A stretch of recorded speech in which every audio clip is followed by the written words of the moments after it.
Are you really doing the work?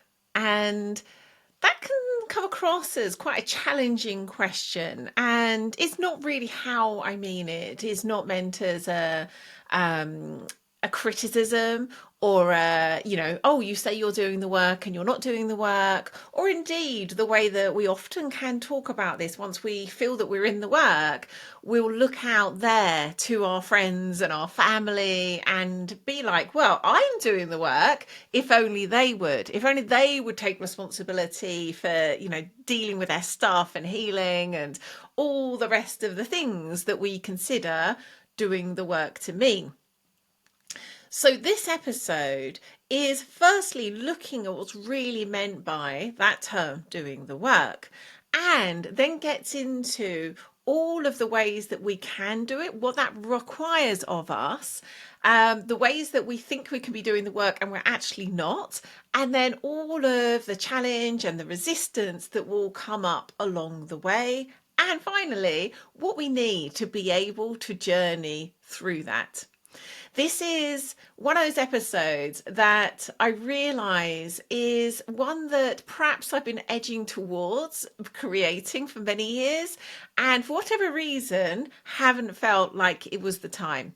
And then suddenly I wrote a really long post talking about this, and then Sara J Sanderson, one of our soul guides, asked me some questions about it that I realised really would be better spoken about in an episode. And so here we are, answering some really deep and quite, in some ways, challenging questions.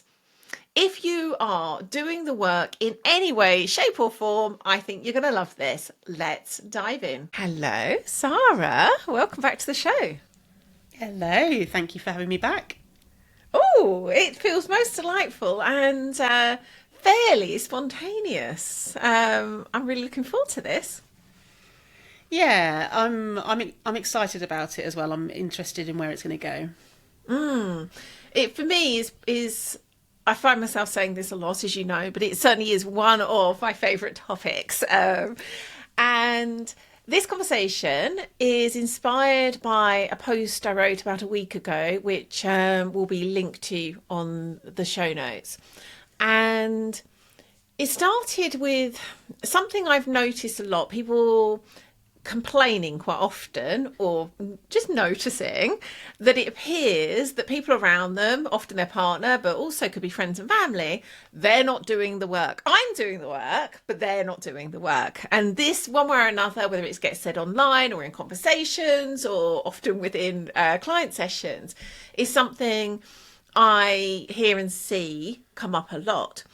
And so it was that originally, I think initially I actually just wrote a very small post about it. And then the conversation on that inspired this much, much, much longer post that ended up going into places I really wasn't expecting, which was simply put, firstly, what is even meant by this notion of doing the work is become this sort of phrase that any of us in any kind of sort of like personal development work, spirituality, anything sort of involving any, expansion of consciousness, is this like, oh, I'm doing the work.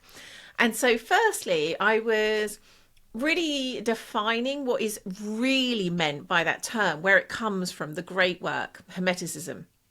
And then saying how, because we don't understand that, we think we're doing the work when we do, again, all number of things that could fall very, very loosely in the category of sort of self-development and spirituality. And then was explaining that unless we really understand consciously what the great work is and have really chosen into that, which is, probably one of the most challenging of paths us humans can choose, we are not really going to be doing the work when we think we're going to be doing the work, because we will be forever projecting our unmet needs on the thing that we think is us doing the work.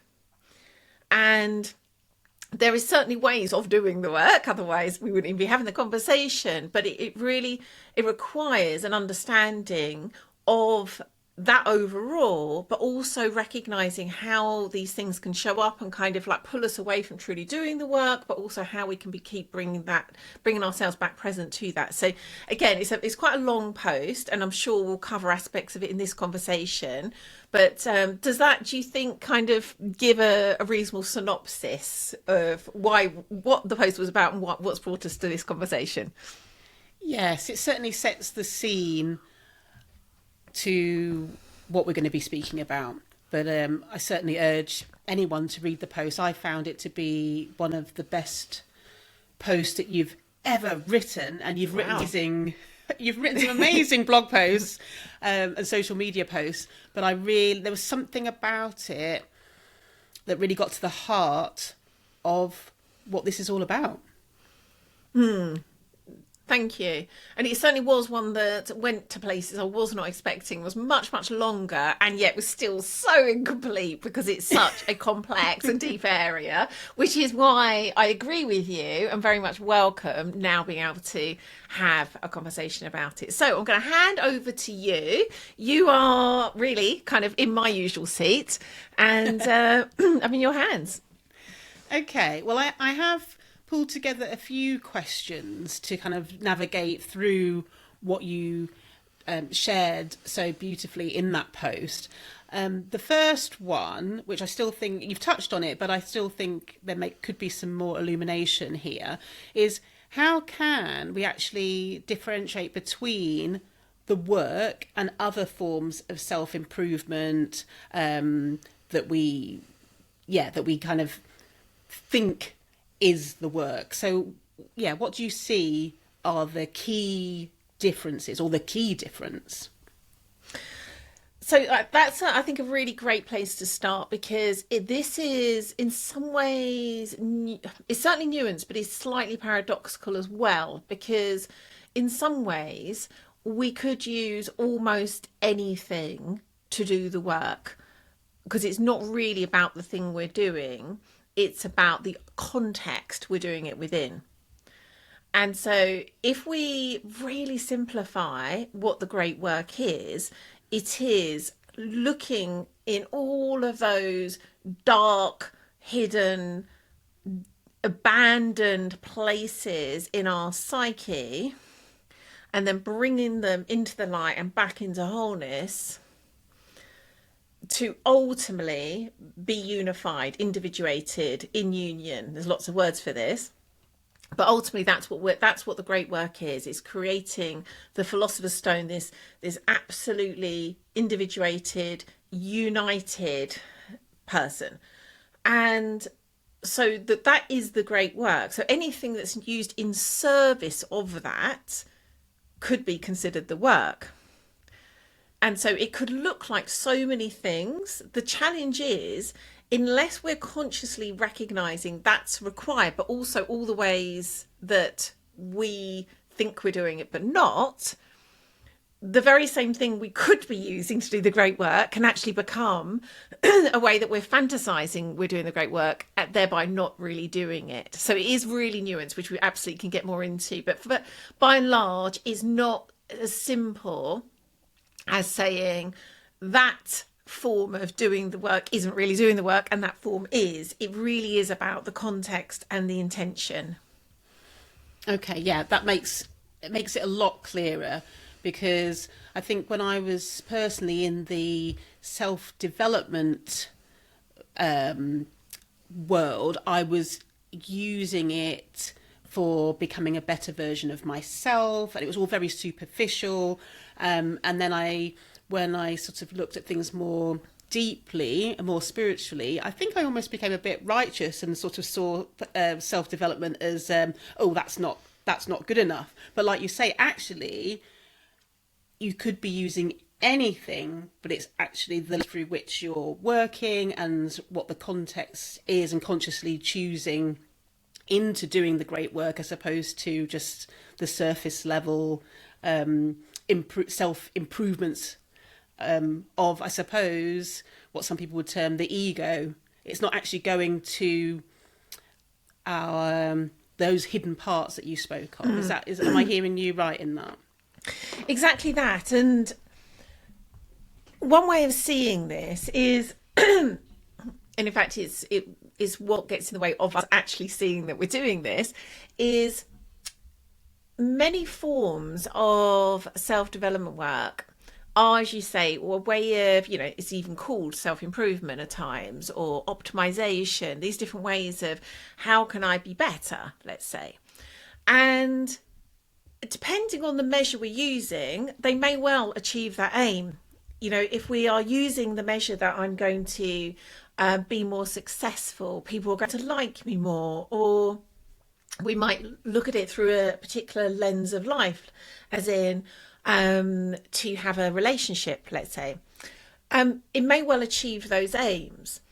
The challenge is often what will need to be done in order for that to happen is we are going to push those parts of us that perhaps are less welcome, less wanted, even further away.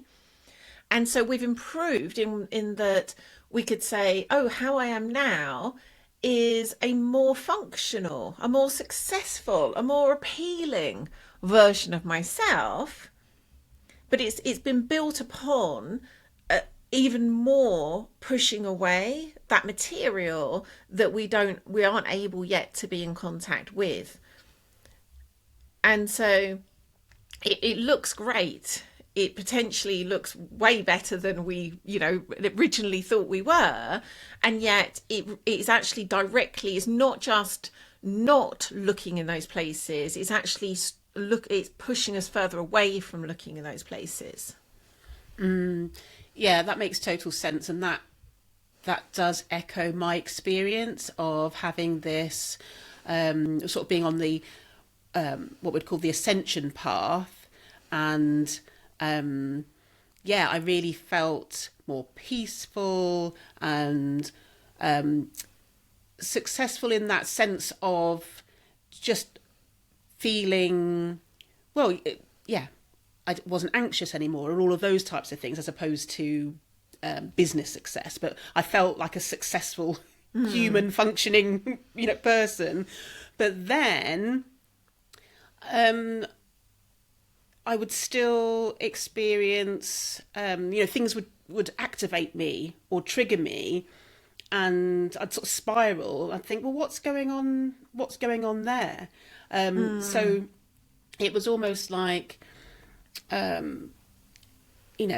bettering myself, but at what cost? If I am, I know we'll get into this later, but if I am abandoning a child, because she's still there with her needs, and I was almost denying those needs. I actually had a text conversation with an old friend who I'd done some training with years ago, and at the point when I was having this kind of hallelujah realization of oneness and all of this type of thing, she actually pointed out, you're abandoning the child. We used to get together to do inner child work, because that was part of our previous training. Oh, wow. And she was sort of pointing out to me, you're abandoning the child. And I was like, no, well, I don't need to worry about that. I don't need to do any of that. It's all just thought. It's all just thought. And she was cautioning me, how funnily enough, we then stopped being, not stopped being friends, but we sort of lost contact. And we've reconnected now that I've reconnected with my inner child, and she's just like, oh my, thank goodness. You're back. I'm back. So, I suppose my next question with sort of that in mind is, could you provide examples of how the work relates to this individuation and union, as you described in the post? Would you ask that another way? I just want to check I understand what you mean. Well, if the great work isn't, you're saying how it's it's about consciously choosing into it, and it's about union, as opposed to thinking we're doing the work to better ourselves, to be more successful, to meet the love of our life or something like that. So what what do you mean by that work of coming into union, into wholeness? Could you give some examples of what that? I see. What that is? Okay, so like the forms that work could take. Yes. Okay. Yeah.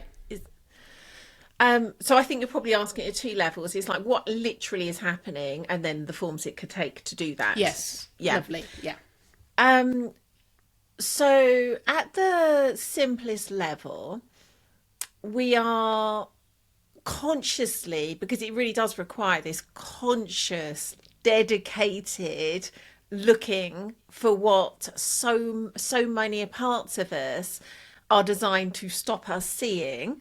So consciously looking for the places that we are saying that we're not that, or projecting. Another way of saying it is to recognize what we're projecting out there on the world are parts of us or aspects of like types of expression that we have this, I'm going to push that away. It's not possible to have that be part of my system, part of my psyche. And so it is the work ultimately of looking in all these different ways. What am I projecting out with? What are the unmet needs that I'm looking for someone else to meet? So keep looking all of these different places in our life, in our psyche, in our relationships, to see what we haven't been consciously aware of. And I guess the kind of most common and sort of simple way of doing this, but it's, you know, as ever these things are simple but not necessarily easy, is what we call shadow work. And I did a recent episode with William Apple, where we really talked about kind of how, again, this is a perfect example, the very thing that is designed to do the work of individuation can be the very thing that we project our fantasies on and thereby don't do it. So even the thing that is designed to do this can be unintentionally, very innocently used to stop us doing that thing. But that is a brilliant example of how we can consciously do the work. But again, it requires such honesty, and usually requires someone else to help us, because again, we'll have so much so many different parts of us weighted against us seeing that stuff, because it's threatening to the system, it's threatening to the status quo, it's threatening to how we've learned to function. So that's both kind of what the work is at the, you know, most simple level, but, you know, one of the ways we can do it is shadow work. But it doesn't necessarily have to be called shadow work. Certainly in other traditions, if we were to look at I don't know, say forms of Buddhism, within it, it may well have forms of shadow work, but it won't be called shadow work. So it doesn't have to be called that, but it ultimately has to require us looking at those places that aren't part of that conscious awareness, the conscious way of being in the world. And again, coming to what forms it can take, once we have that understanding that that's what the great work requires, we could be using so many different things in order to do the work, in that anything in life that we choose is pretty much going to reveal to us, if we look at it through this lens, these parts of ourselves that are hard to be in relationship to, or even impossible to be in relationship to.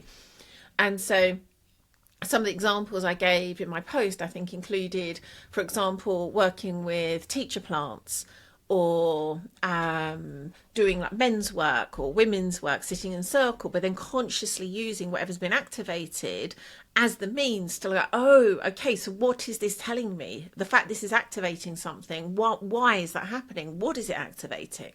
So again, once we understand that deeper context of the work, we can actually use so many things in order to do it.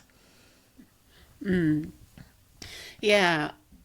When I'm hearing all of that, I'm sort of picturing what I was like in those the time when I was when I abandoned doing the shadow, all of the things I'd trained in. I'd abandoned the shadow work, abandoned the inner child work, and I'm guessing that that's partly what you were sharing there about how the shadow then actually gets in the way of doing the work.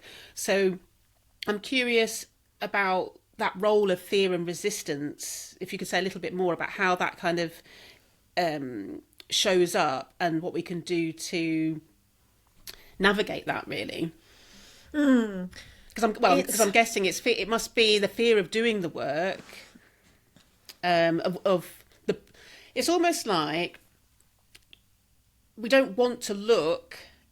We don't want to know that we're projecting. We don't want to be honest about our unmet needs and take responsibility. It's easier to project. This is what I'm guessing. It's easier to project and blame somebody, blame the world, blame other people. It's all them. It's rather than looking at ourselves. There must be something that we feel is unsafe about looking in the direction we need to look in to do the work. Does that make sense? Yes, absolutely. And this can definitely show up in ways that we can not necessarily recognize as being that. As in, sometimes it's really obvious, like the fear is very visceral.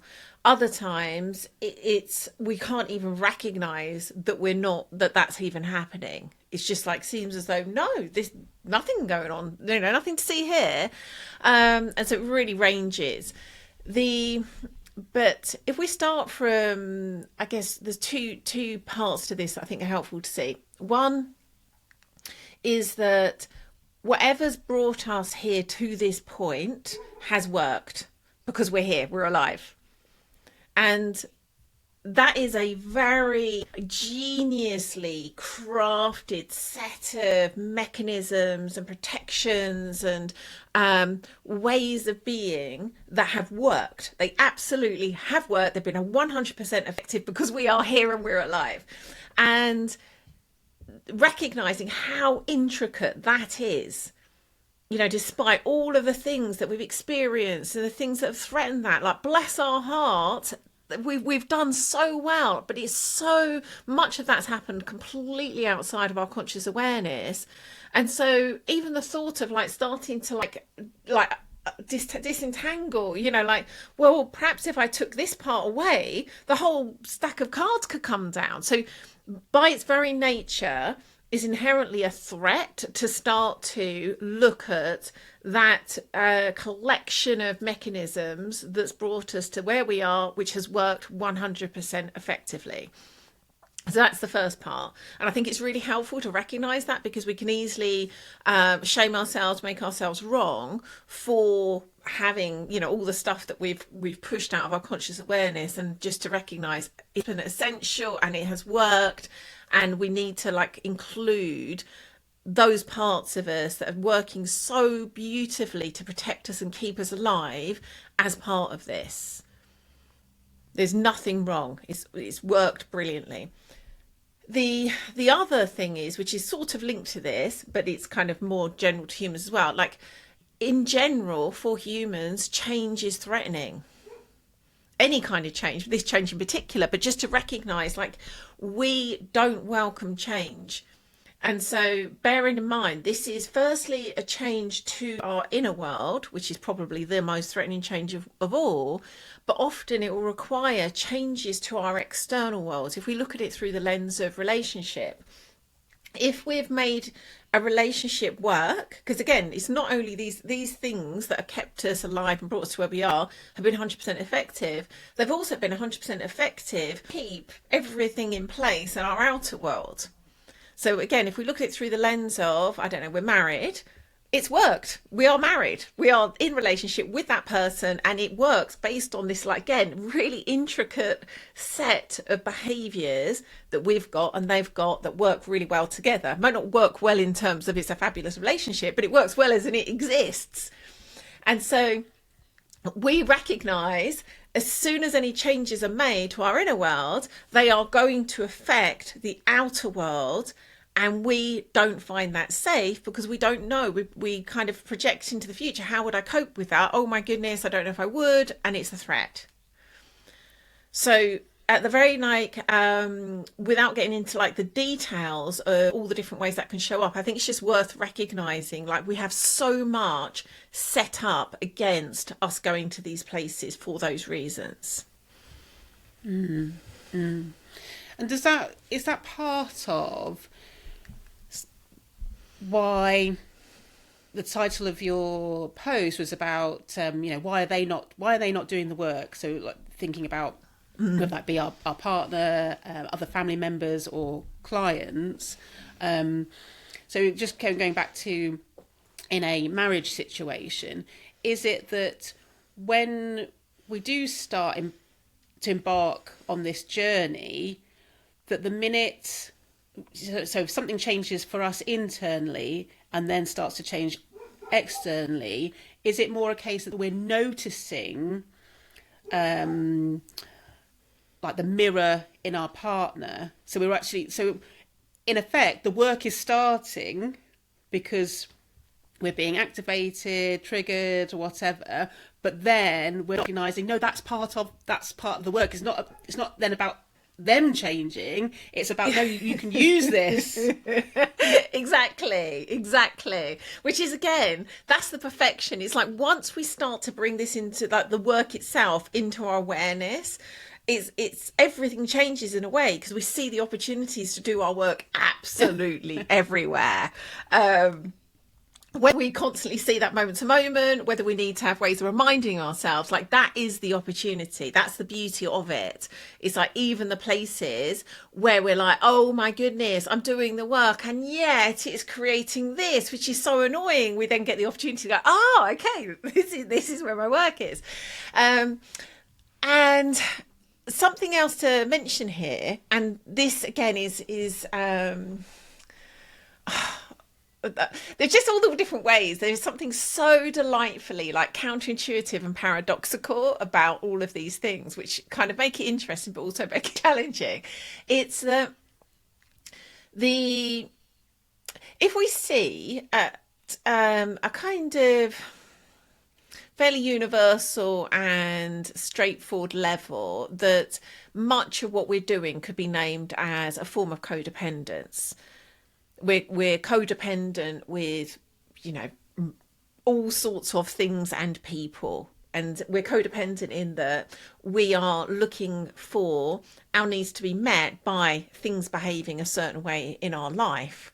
But also that can sometimes look as in, I need that person to do this to get my needs met. But it also can be, I need a person to keep playing that role. In fact, the recent episode with the Fox Woman and the Hunter is a great example where, in order to completely understand what I'm saying here, it'd be worth listening to that episode after this. But in order for me to not be in relationship with those parts of me that perhaps aren't as common in this world, the kind of magical, wild aspects, I will project my sort of inner hunter, that part of me that doesn't allow that to be. I will project that on my partner. And so they are then allowing me to not express those parts of myself, therefore stay safe. So I can moan about them because they're preventing me from being the person I should be. But really, they're actually playing the role we want them to play so that we can keep safe. So it doesn't always, when we say like get our needs met, it doesn't mean like as in they're not necessarily needs in the way that we think they would be, or even being met in the way that we think we want them. But it's all happening exactly like that, really. So with that said, that's what I mean by that codependence. So it's, if we see that that's what's on in different forms and it morphs and shifts, so it makes it harder to see, as we start to do the work and change, unless we're really getting to the heart of that codependent relationship, we will continue projecting those needs on our partner. And so, for example, and I know, we've spoken a lot about, this happening, within your own life, but also within clients' lives.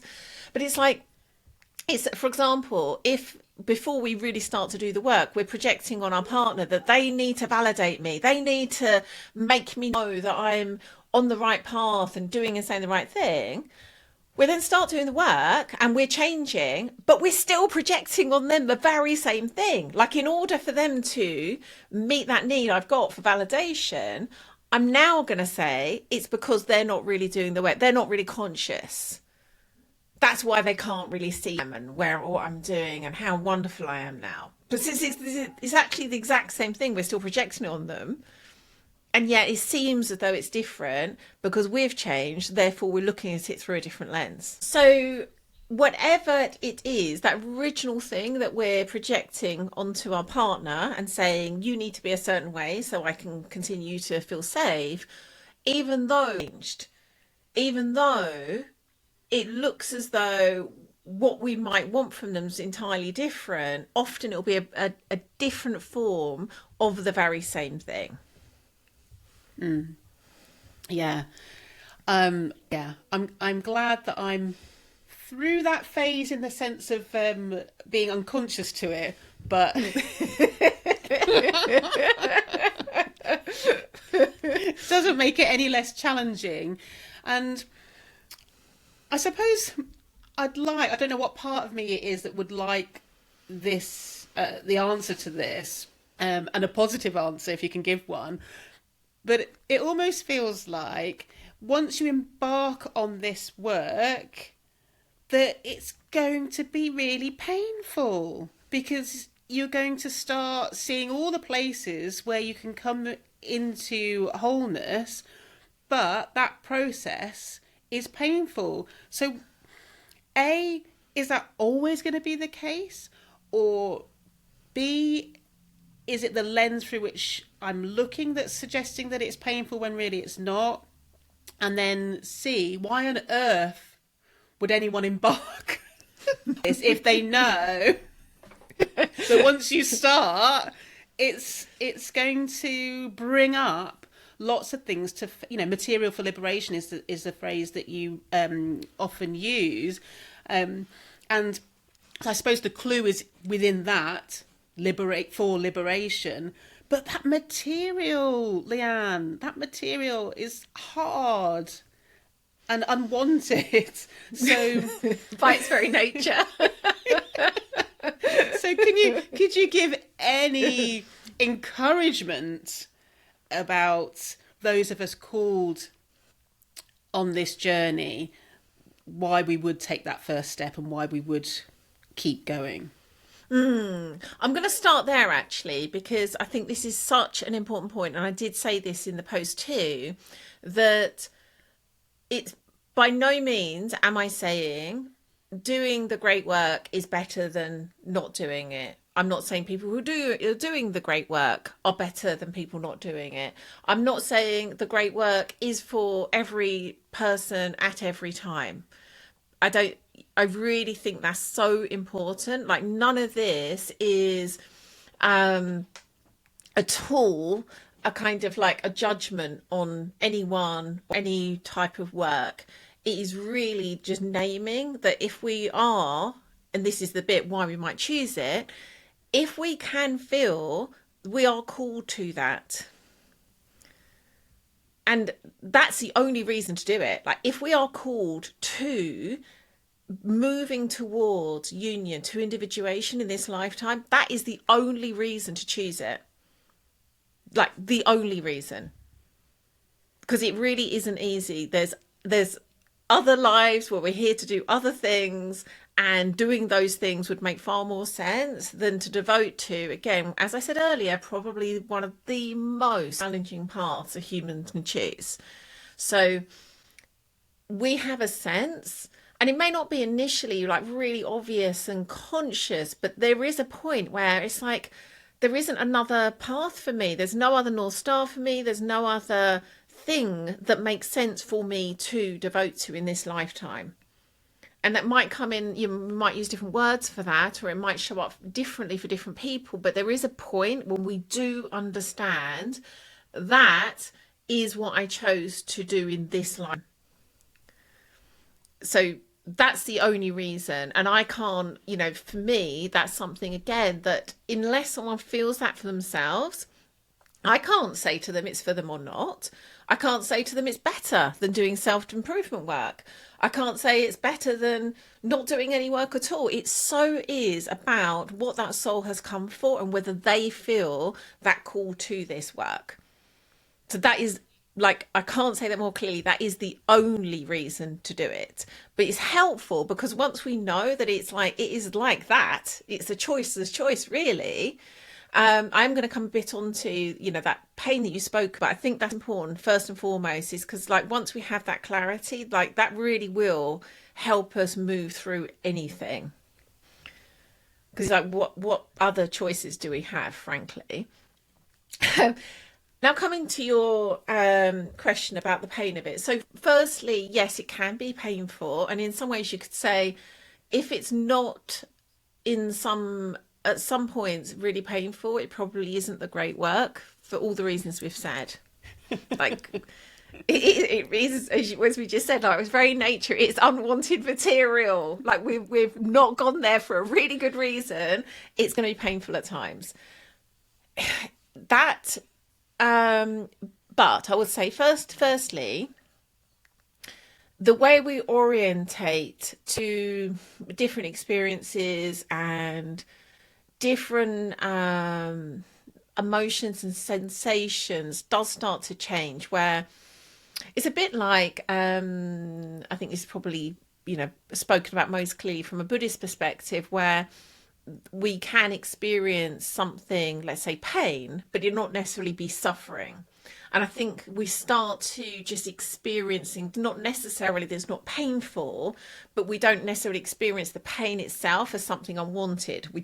We just experience it as the experience right now that we're having as part of the work. So I think there's that we're no longer pushing these things away. We're welcoming them because we know this what's needed and what's going to help us move towards wholeness. I'll also say there's particular parts of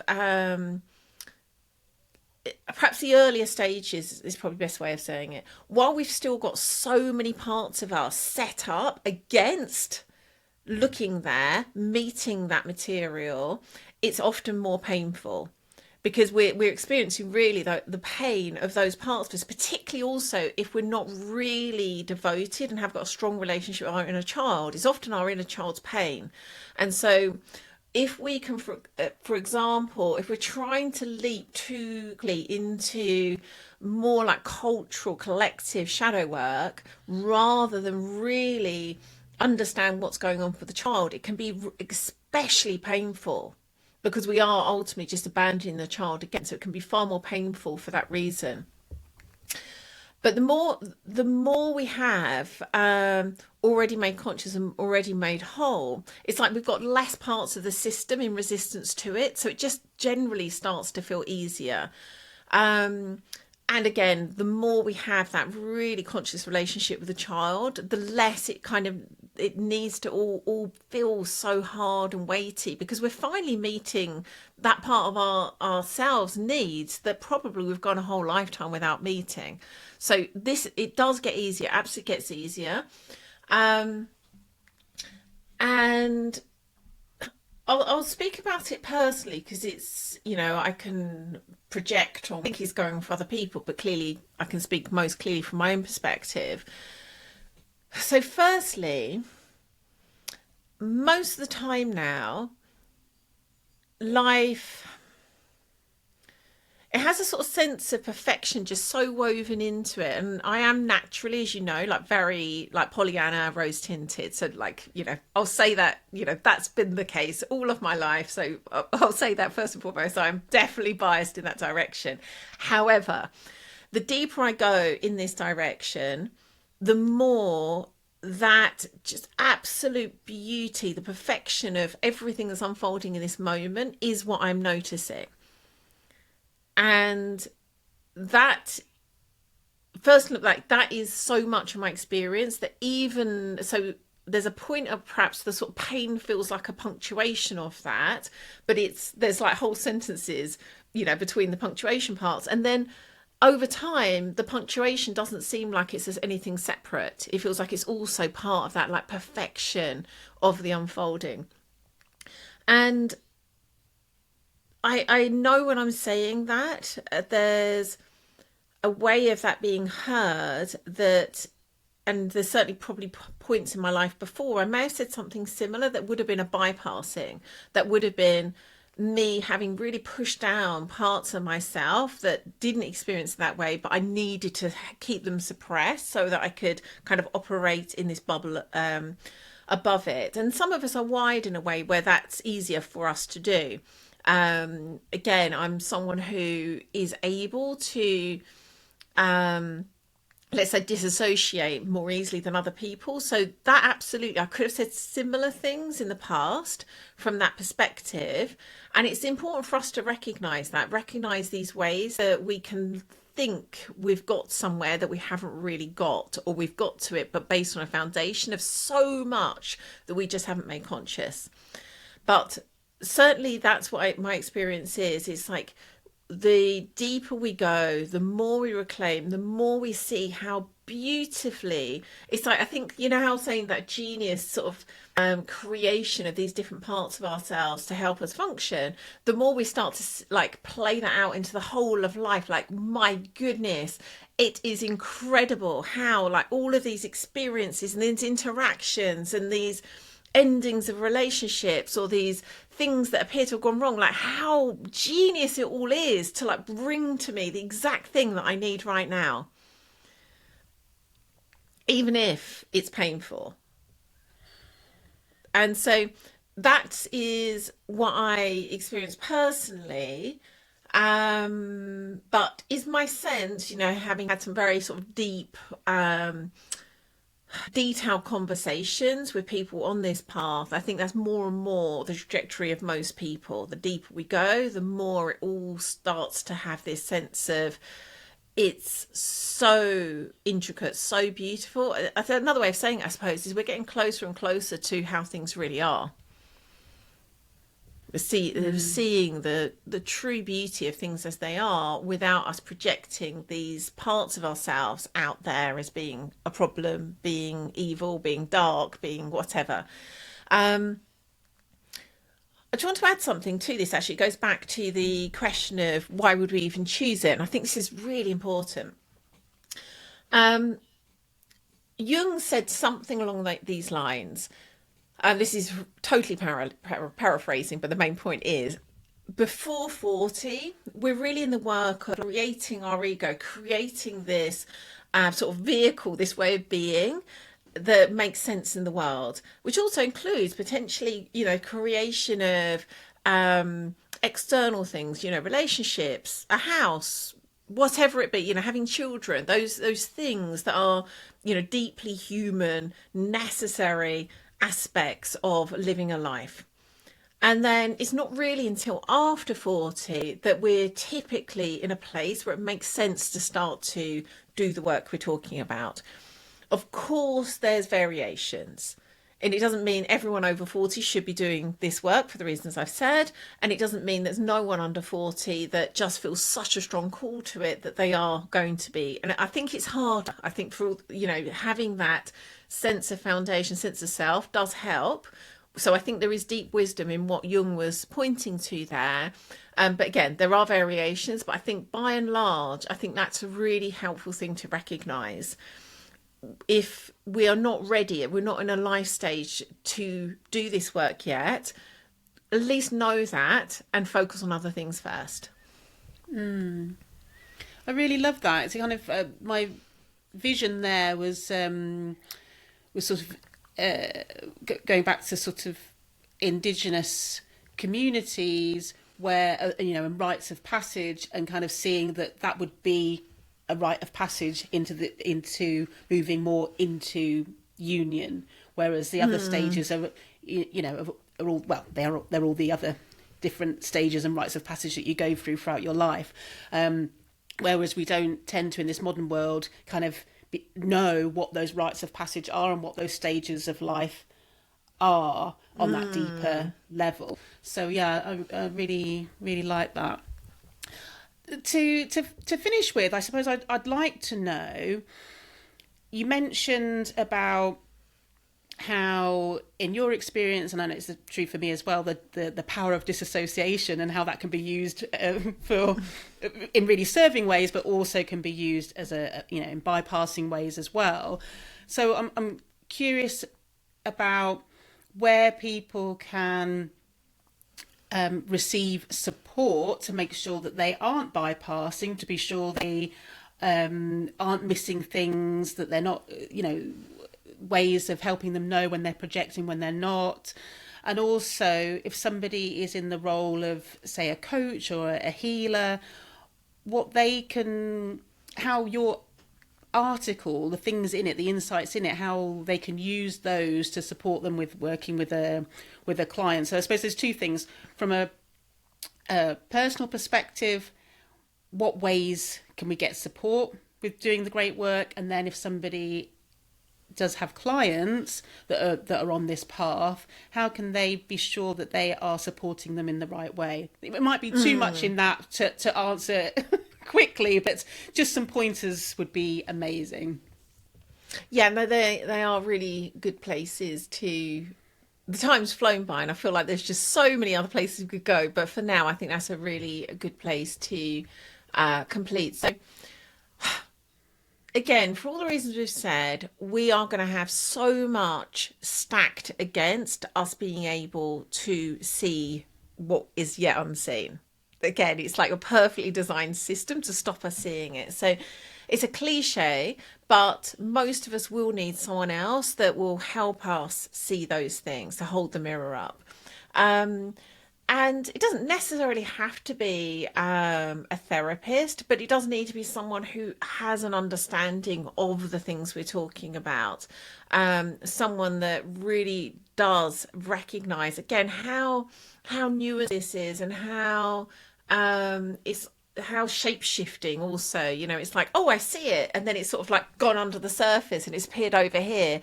It requires a real kind of like deftness and clarity of seeing. And I would also say often having different people supporting us with different forms of the work is really helpful.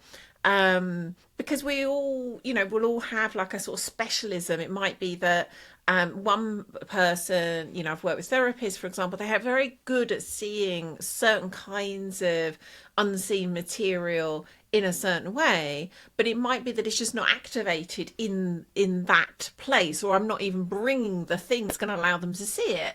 Whereas, for example, if I had a shamanic healing, or I sat with a plant teacher, or I went on a vision quest and was working with a facilitator or a teacher or a guide, in that work, that would drive up other material that allows between us to see what's happening. And so again, it doesn't have to, I'm not at all saying, oh, the only way to do this is to work with some form of someone trained in a form of depth psychology, pretty much, that's going to be a Jungian analyst. There are lots of ways, but someone does need to have some understanding of this. There's stuff that's hidden that we're going to need help to see. And most of us are going to need that for a fairly long time, long way along the path. And not necessarily at all times, but I'd say most of the time, like, we might sort of consciously take a break away and sort of, go off early in the desert, but often we'll need to sort of circle back and then find people to support us in this work. I mean, ultimately, although we might call, this person a teacher, this person a guide, this person a therapist, it's just a community. Like, we do need other people. Coming to your follow-up question about, if we are a guide, teacher, coach, therapist, helping other people, I think first and foremost it is about really being honest, of like, again, going back to that very post, is like, am I doing the work? Because it all comes from there. If we are not being very honest and very accountable about our own selves doing the work, it's going to be probably pretty much impossible that we can help someone else, because we're going to be projecting all of our stuff on them and not seeing it. So that's the first important, like, if the one thing we want to do to be a better guide, coach, teacher, like, if there's one thing, it is to do the work ourselves. The next thing is to be really conscious of the ways that, as I was saying earlier, we can absolutely project our unmet needs on the form of work that we are in. Polarity work is a great example where there's so much that we can discover about ourselves and learn and grow through polarity work, but it's also a perfect place, like anything to do with like sex and relationships, like really like, oh my goodness, like talk about being a place that we can project our fantasies. And so with work like that, we need to be especially conscious as guides and teachers of the ways that our clients and our students will be projecting stuff onto the work, and allow, like, again, gently and lovingly and absolutely making sure their inner child is part of that, reflecting that. And that's going to be a kind of like, in some ways, more important than the thing we think we're doing the work on.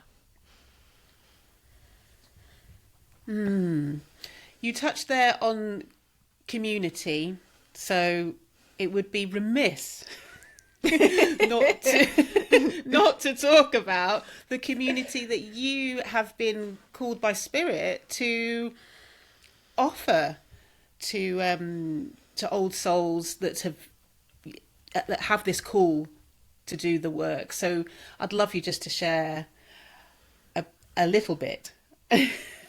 A little bit, apart from anything, I know you need to go. Otherwise, I could absolutely wax lyrical about our academy and absolutely community, magic school, place of truth, a homecoming called the Academy of Sacred Union.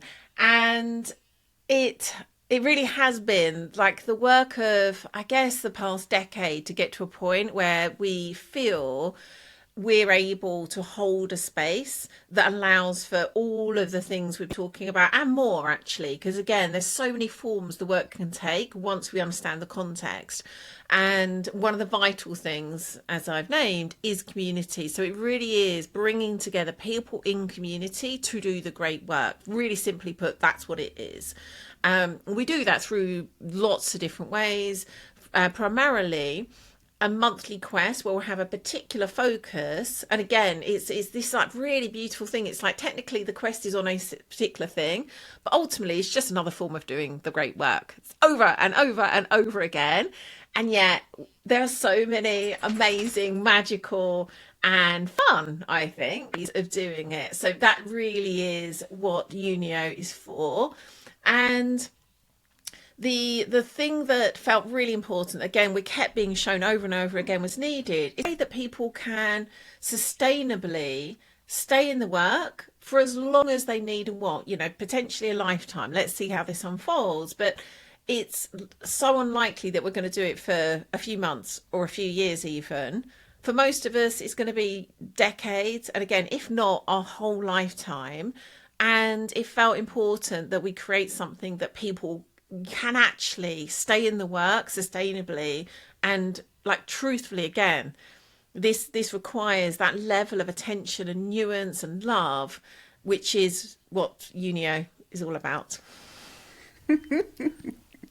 Beautifully said, and I'm sure you can share more in the takeaways from this episode and in the show notes as well. So but yeah, I'm in Unio and it is amazing, and the conversations that are happening in there are mind-blowing, but also very humbling and wrapped in love is what I say, which and I don't say that lightly, or there's a depth of feeling, a depth of love, a depth of understanding that is being weaved in Unio and is felt.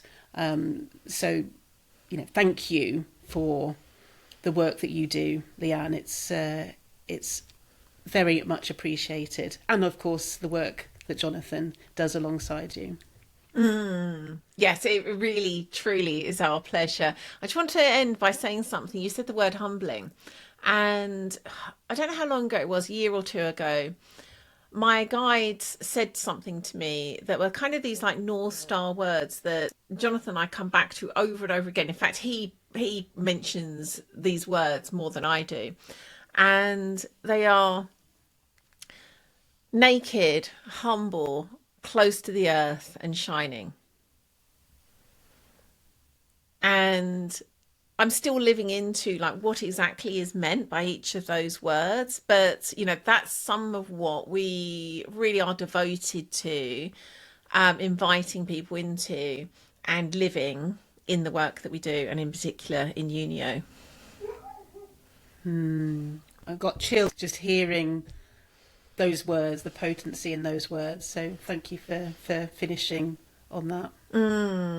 Thank you so much. Really beautiful questions. This has been a gorgeous conversation. Thank you so much, Sara. You're welcome. I very much hope you enjoyed watching that. And if you did and you're not already subscribed, then do hit that bell thingy and subscribe to automatically get each fresh new episode as it's released each week.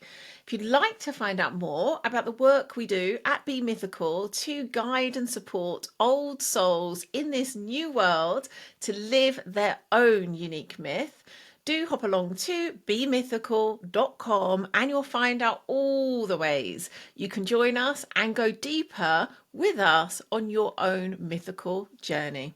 Lots of love for now. Mwah. See you again next week.